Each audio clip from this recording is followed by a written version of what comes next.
Hi, this is Randy from Natural Bliss Podcast. Years ago, I watched a television program that told about the dangers and the symptoms of mercury, in particular, dental amalgams. I realized at the time I had some of the symptoms, but people that I worked with said, "Oh, it's too late for people like us." Unfortunately, I believed them. We trust our friends, but they're just not knowledgeable in this area. But I wouldn't be doing this podcast if I didn't go through the seriousness of mercury poisoning. The information I'm giving is not for me. I got well. Please like, share, and subscribe to this podcast so that others can get well. The following is a production of Natural Bliss Podcast for a better quality of life.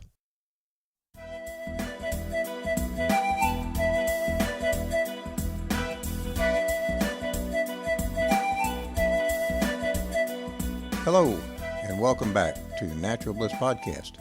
This is the second part in our series, Living on the Mercury Roller Coaster. The things we're going to be discussing today are going to be some internet reports. We're going to talk more about the sources of mercury, more of the symptoms of mercury, and we're going to start talking about how to get this stuff out of our body and get well. Once again, I have a disclaimer. I am not a medical professional. This information is for educational purposes only, and to provide you with information to share with your medical professional so that they may advise you. The first thing I want to talk about today is some of the internet reports that I've looked over, and I've looked over I don't know how many hundreds or thousands. It was my main source of research, and I'm going to tell you what I look for in an internet report. If you're going to be a detective, you can't look at a couple of clues. You have to look at everything you can find. Therefore, it's just important to look at all the reports you can before you come to any conclusion. I'm going to talk about two reports that I have in my stack of research, and it is quite a stack. One of them is entitled Mercury Fillings, They're Not Risky. This was published on the WebMD site in December 9th, 2004. The individual who wrote this article stated, and I quote, only 300 studies had merit to be included in their report. However, there's thousands of reports and studies out there. Also, there were no reference sources given. Overall, I just found the report to be very vague. In another report from the International Academy of Oral Medicine and Toxicology, this website was published in 2016, the writer discussed details of issues due to dental amalgams, which are also called silver fillings. This report listed at least 25 reference sources. Therefore, I rate this report higher on my credibility list. Before we look at our sources of mercury, I'm going to first take you to what the EPA says about the danger of a couple of other things, just to give you an idea of the dangers of mercury. First, I'm going to talk about lead. If you have a lead spill in a particular area, and in particular they're talking about lead dust here, the first step is to wear protective gear. You want to put on plastic gloves, goggles, respirator, a disposable suit, some type of booties or rubber boots. You want to use a vacuum that's got a fine particular filter called a HEPA filter. You want to vacuum all the areas from the least contaminated to the most contaminated. Start at the top and work your way down because lead's very heavy. Be sure to clean all the crevices and get in between everything. Clean all the floors last, mopping, changing the water several times in between. You're supposed to dispose of the water in an approved method, and it describes an approved method. Place all of the contaminant and all of the protective gear in a 6 milliliter plastic bag, seal it, and mark it lead contaminated. Dispose of it in an approved manner. Next, let's take a look at asbestos. Everyone's heard of the dangers of asbestos. Once again, this is from the EPA. The best thing to do with asbestos in your home is to leave it alone. Just don't disturb it. It's the dust that you don't want to swallow or inhale. You can encase it, you can paint it, just leave it alone. But if it has to be removed in most states, you must hire someone that is licensed. Don't try to do it yourself. The last thing is mercury. And it states what to do if you spill more mercury than the amount in a thermometer, but less than 1 pound, which is about 2 tablespoons. 2 tablespoons is 1 pound of mercury. That's some heavy stuff. Never use a vacuum to clean up the mercury. It'll put mercury in the air and increase exposure. Never use a broom. It will break the mercury into smaller droplets and spread them. Never pour mercury down the drain. It may lodge in the plumbing and cause future problems during plumbing repairs. If discharged, it can cause pollution of the septic tank or sewage treatment plant. Never walk around if your shoes might be contaminated with mercury. Cleanup instructions. Have everyone else leave the area. Don't let anyone walk through the mercury on their way out. Open all windows and doors to the outside. Turn down the temperature. Shut all doors to all other parts of the house and leave the area. Emphasis, do not vacuum. Call the local health department as soon as possible. If it's after hours, please call your local fire department. Anytime 1 pound, which is about 2 tablespoons or more, is released into the environment, it is mandatory that you call the National Response Center, which operates 24 hours a day, 7 days a week. That's pretty bad stuff. There's several types of mercury compounds. There's ethyl mercury, methyl mercury, elemental mercury, organic and inorganic mercury, but it's not really necessary to become a scientist here. We don't have to break them all down. They all have their dangers. Do your research. In the Roman days, it said that when you won a political election, you would send your opponent to the Almaden mines in Spain. That's a mine which is still used for mercury extraction today. After a couple of years, they would talk, quote, crazy, and no one would believe them anymore. Also, the term Mad Hatter came from people that would use mercury to soften the felt that was used in making hats. After a couple of years, they would go, quote, mad. We have so many sources of mercury today. One of them I mentioned several times, of course, is the amalgam fillings. They're 50% mercury, and they put off vapors every time you chew or drink something hot. Over 90% of my sources agree on this. Many countries no longer allow amalgam fillings to be used. The United States is not one of them. But there are many dentists that will not use them. As amalgam fillings age, they turn black, especially around the edges, and they'll flake off. This is when you increase the amount that you're ingesting. The controversy goes on. It's up to you to use your own judgment. Another source of mercury comes from coal-fired plants that generate electricity. You're going to read some reports on the internet that talk about they were required to put these super sulfur filters on there, and they were. But what Congress did was to exempt the existing plants, so we still have a lot of plants out there that don't have those good filters. Coal contains mercury, and when it burns, it puts off methyl mercury. The methyl mercury, which is in a gas, then gets into the air and the clouds, and is eventually rained out. It's a small amount each time, but over a period of several years, it builds. The thing about mercury is, if you take and put 1 drop of mercury in a pond, and you leave it for a year, come back, that mercury is still there. It doesn't magically disappear. It will not evaporate. What will happen is the bottom feeder fish will eventually ingest some of the mercury, and the bigger fish will eat the smaller fish, and finally, humans will eat the bigger fish.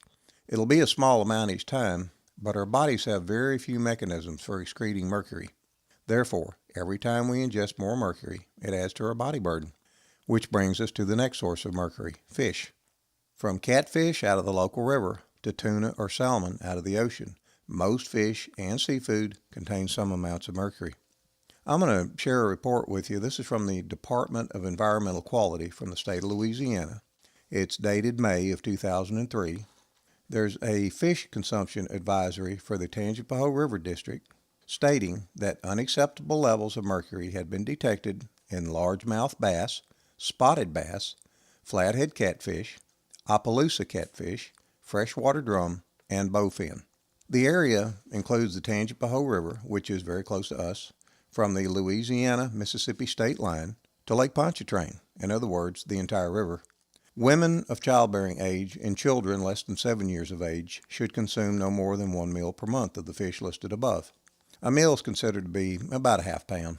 Older children and adults should consume no more than 4 meals per month of the listed fish above. But my research has not been able to determine how they came up with these restrictions, since mercury does not belong in the body at all. Industry all around the world has used mercury for product processing.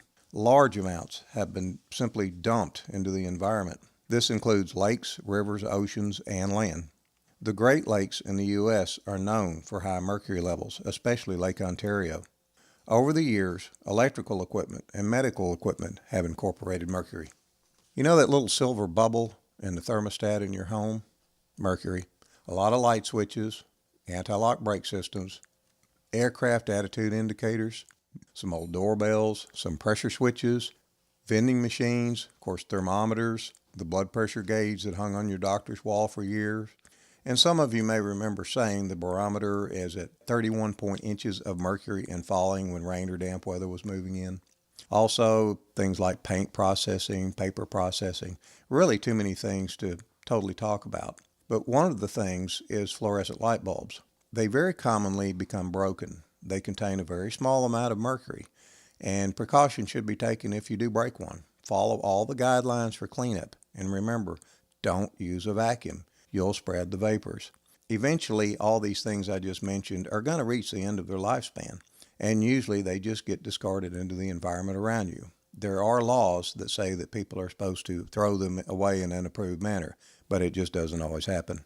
In summary, most of our body burden comes from amalgam fillings, fish and seafood, sometimes our water supply, and by breathing the vapors.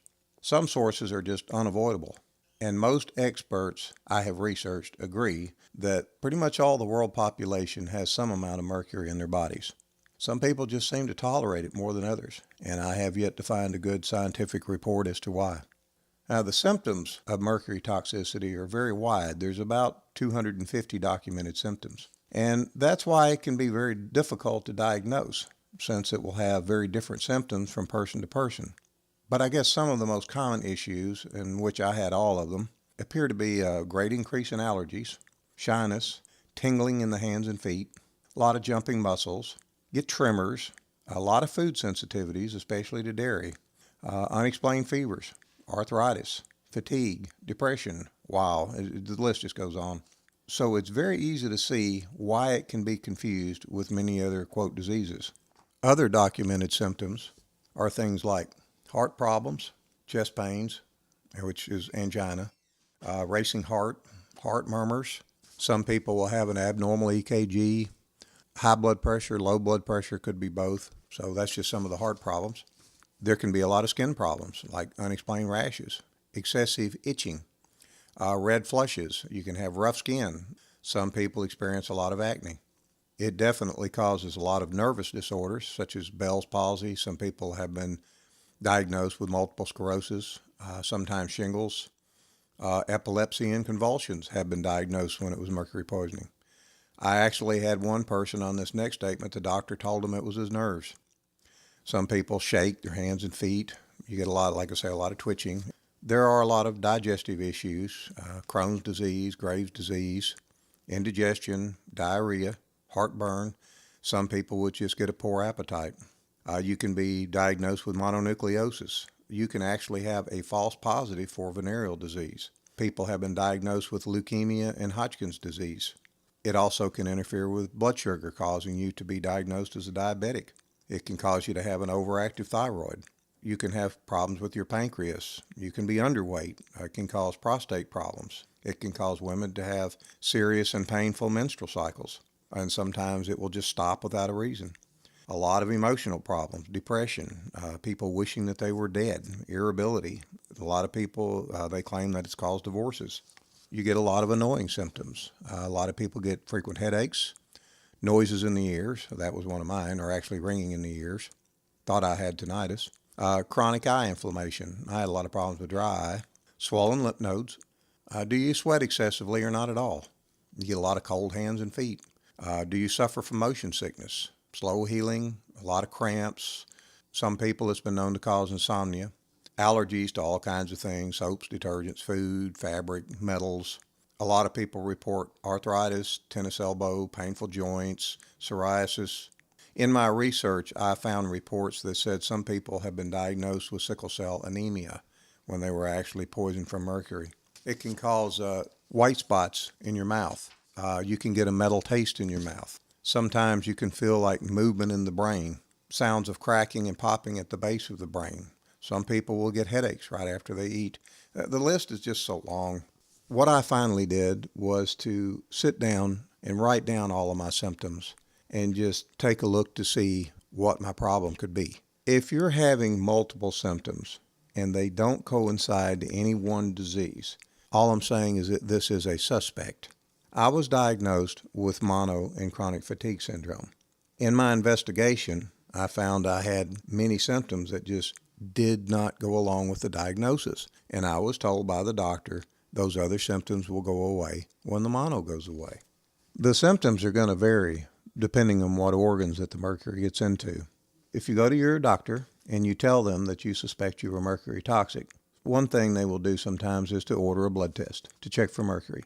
The test is not a good test by itself. Why? Because mercury lodges into organs and generally does not stay in the blood. But the medical profession considers anything between 10 nanograms to 20 nanograms per liter to be normal. Well, it's what has become the normal because of the abundance in our environment. But remember, it doesn't belong in our bodies at all. It's not a safe level. It's just an accepted level. Many of my sources agree that if mercury is in an organ for more than 2 years, that it does some type of permanent damage. That's a great reason to reduce this body burden as soon as you can. But this process should be taken cautiously. We're going to have more after this.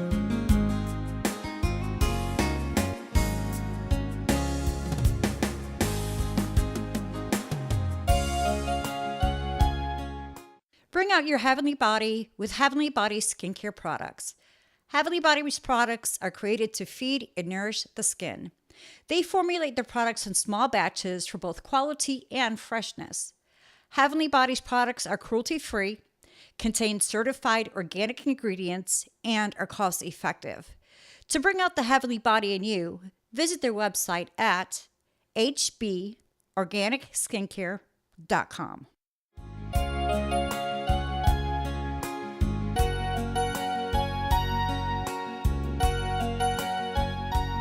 Thank you for staying with us. In the period of my life when my health had reached the lowest that it had ever been, I had very little direction in my knowledge notebook to follow, but I took it one step at a time. Extracting mercury from your body is a very slow and tedious process. Be patient. It's highly unlikely that mercury got into your system quickly, and it will be slow to remove. It's kind of like this. If you take a gallon jar, a clear gallon jar, and you fill it with muddy, murky water, what you're going to do is take a half pint of water out of that jar and throw it away, and you're going to replace it with clean water. The first day, you're not going to notice any difference. The second day, the third day, the fourth day.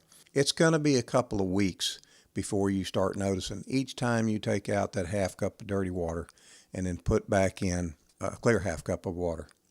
But after a while, that water will begin to clear up. Will it ever be completely clear? No, because we're constantly exposed to it, and there just isn't any way to get 100% out, but we want to get the most that we can. Detox, once again, has to be slow. Rapid detox can make you very sick and has even been known to be fatal. Therefore, once again, it's recommended that you contact a medical professional before beginning a detox program. I'm not going to discuss pharmaceutical drugs used for detox because I chose not to use them, and especially because I am in no way qualified to discuss them. This is going to have to be between you and your medical professional. The route I chose was one that I chose because of my investigation and advice from a very knowledgeable friend. The route I chose was as followed. I first started using a thing called a foot bath ionizer. Some people call these things voodoo medicine, but I'm going to tell you, on me, it made a difference. You're going to find many websites that will tell you that this thing does nothing and is a waste of money. And scientific data is hard to find. But I have to tell you, it made a difference on the way I felt. Within a couple of weeks, I started feeling a little bit better. A machine can be purchased, or there's a lot of health food stores out there that will provide this as a service. Once you start a detox program of any kind, it is important that you start a supplement program. Detoxing removes both the bad and the good. Therefore, each time you detox, you need to replace the good that was removed. I chose a good multi-mineral replacement that included things like magnesium, calcium, zinc, copper, selenium, and others. I did not stay with one brand or a mixture. I took a variety of formulas. Once again, consult your medical professional. I also increased things like vitamin D. Mercury will deplete your system of vitamin D. I increased my vitamin E and C with small doses throughout the day. I didn't take a big dose in the morning. I took 3 or 4 doses during the day. Some things came from the foods that I ate, like oranges, avocados, sunflower seeds, and nuts. I also increased my garlic. The dog loved me. I'm not sure anybody else did. Next, I began taking a thing called chlorella tablets. Chlorella is an algae. It binds to mercury and will help remove it through your stool. big word of caution. Contact your medical professional. About 25 to 35% of the population just cannot tolerate chlorella.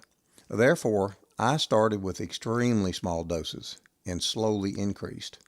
I didn't seem to have any bad reaction to chlorella, but it did increase my bathroom trips, which means it was doing its job. And this is normal in any detox program. I also started taking cilantro. I was also buying cilantro at the grocery store and eating it in my salads along with taking the tablets. I had no serious side effects, but some can have reaction to cilantro. So once again, take it slow, contact your medical professional. There's also a product called chitosan, I believe is the correct pronunciation. One of the products is called pro-chitosan. It can also be used. Also, you want to limit processed foods. Avoid sugar and dairy. Eat more fermented foods. You can also take things like bentonite clay, but make sure it's a bentonite clay that you can ingest. Also, things like burdock root. I still drink burdock root tea. Also, increase your raw onions. All these things will help. The biggest step, though, for me was getting the deteriorating amalgam fillings removed. I had a total of 10 removed over a 2-week period. I found a dentist that built a dam in the back of my mouth so that nothing could be ingested, then used a boot around each tooth as he drilled the mercury out, gave me air so I didn't breathe anything in, and he used a strong suction to pull all of the drilled mercury out and to pull the vapors away. After the last filling was replaced, I continued on my detox protocol, and my health took a rise that the Dow Jones Industrials would be jealous of. Every week was an increase in energy, increase in clear thinking, and symptoms reduced. I still do a small detox protocol just because of our environment. As time goes on, I think it will be more important than ever. After about 6 months, I was back to work and operating pretty much on a normal basis again. But in all honesty, it took about 3 years of slow and steady detox before I finally got back to where I am today. If you have a heavy metal success story, please contact us at guest, spelled Guests, at naturalblisspodcast.com. My goal of this podcast is for you to have the life you deserve. Thank you for listening to The Mercury Roller Coaster Part 2. In Part 3, we're going to be discussing the possible mercury alcoholism connection. We hope you'll join us. Bye now. Thank you for listening to Natural Bliss Podcast for a better quality of life.